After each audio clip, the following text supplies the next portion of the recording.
In an old neighborhood on the outskirts of Houston, Texas, Rick Montero, his wife Alyssa, and his two kids, Garrick and Mason, drive through in a U-Haul, scouting for a new home. Several streets over, they had just been evicted within the last few days. Rick had taken out several loans for his multiple failed business startups and hadn't paid them back. His landlord had, however, evicted him for other reasons. During the final few months of their stay, odd things began happening in the house. Unexplained damages began showing up, with little signs of what caused it. The walls had begun slowly caving inwards.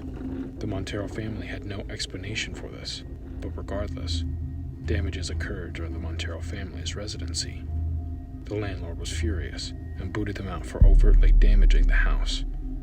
The Monteros denied this, but with no money for a lawyer and little interest to stay in a house that seemingly collapsed in on itself of its own accord, Rick up and left and took his family on a new house search. It didn't take long to find a house for rent in better condition. This particular house had cheaper rent than the former house. 2 bedrooms, 1 bathroom, and a basement. Rick and his wife could sleep in one room and the boys in the other room. In the basement, Rick could hold his glass vivarium cases where he raised and breeded reptiles, from lizards, snakes, chameleons, geckos, and sold them for profit as one of his businesses. And his reptile business was his most profitable one, even though it wasn't very profitable. Once Rick and his wife sorted out the details with their new landlord, they took no time to move in. Rick took his vivarium cases down to the basement, and this is when he noticed something off. All of his cases had a tiny hole, a crack in the glass, with dried blood surrounding it. All of the reptiles and amphibians were missing. "Garrick!" Rick called to his son. Garrick appears at the top of the basement stairs. "How long has this hole been on this case?" Rick asks. Garrick shrugs. Rick looks back at the case and notices leftover shredded skin. All 3 snakes were gone. "Did they get out?" Garrick calls. "Yeah," says Rick. Rick runs up the stairs and outside to the U-Haul. He looks inside and sees it's completely empty. Rick gets in the U-Haul and drives back to his old house, and he gets out and looks around the yard. Nothing. He tries his key for the doorknob, but his key is no good. The landlord already changed the locks. "Asshole!" Rick knocks loudly. No one responds. Rick drives home and Alyssa steps out of the house to greet him. "What happened?" she says. "They got out," Rick replies. "My snakes got out." Alyssa's eyes widen. Rick had crossbreeded multiple generations of snakes multiple times, until then crossbreeding a non-venomous offspring with a crossbreeded venomous offspring. Even though he believed crossbreeding a venomous species with a non-venomous species snake was impossible, he was desperate for money. His other snakes had died off, and he needed a reptile that was new, rare, and would be worth thousands. Somehow, this impossible process had defied nature and worked. Rick's new species of snake was a hybrid, bright yellow scales and skin. But now, all 3 snakes had vanished into thin air, leaving Rick without his prized snake. "Mason!" Mason comes speeding to the front porch. "Have you seen the snakes?" Rick asks. "No, I haven't seen them at all. Garrick's the one that's been feeding them the last couple days." "Damn it! I have to call the landlord. Check the basement to see if it's gotten out down there." Rick pulls out his phone and starts a call. The call ends. Rick dials again. The landlord replies curtly. Rick tells the landowner of the problem. His snakes have gotten out and he believes them to have been left in his former house. "Oh God! This snake is yours?" the landlord yells over the phone. "You found them?" Rick asks. "There's only one. The biggest snake I've ever seen." The landlord tells him that not only did he find the snake, but he found that the snake's body circled the entirety of the house's walls. The snake's body had incredible girth, and the pressure of the snake's body had caused the walls of the house to slowly cave inwards, but neither head nor tail could be found. "What color is it?" Rick asks. "Color? Yellow. A bright yellow with dark markings." "Oh, God." In the basement, Garrick looks around the floor by the vivarium cases. He walks around looking for any sign of an escaped snake. He looks up at the wall, sees what looks to be the wallpaper boiling, like something is pushing against it from behind. Next to it, some of the wallpaper has ripped open, leaving a hole. Garrick peers inside to see the body of a big yellow snake writhing and sliding through behind the wall. Garrick looks along the area, and he can see the outline of the snake pushing through the wallpaper.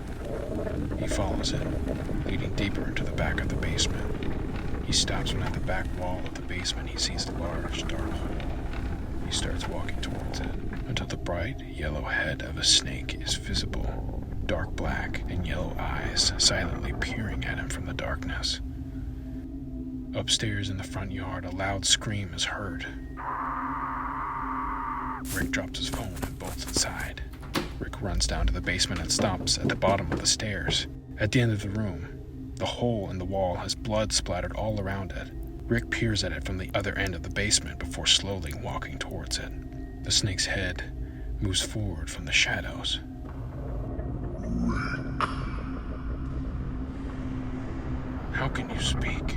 I'm not like other reptiles. You have made me special. You just killed my son. The life you have forced us to live is an unfair one. You deserve to be set on that same course. Us? We made sure that your collection of us creatures would not be imposed to a life of suffering. The rest of your creatures have been spared the burden of life. You breed us without care, forcing us to live a life in seclusion, loneliness, and an insatiable appetite. I ate all of them, not out of choice but out of necessity, and a willingness to save their souls. They have become part of me. I carry their pain. You, Rick, caused me to eat every living creature I've come across. From your old house to this new one, I have found and eaten hundreds of snakes, all hiding underground, or in the walls of your forsaken house. Each snake sits inside me, and they too have a hunger that cannot be satisfied. Where I eat, the next snake ingests, and the next snake ingests, and on and on and on. If you were to kill me, my skin would simply shed off, revealing the snake beneath me. But I can't continue to feed off of fellow creatures. I would simply grow to enormous proportions.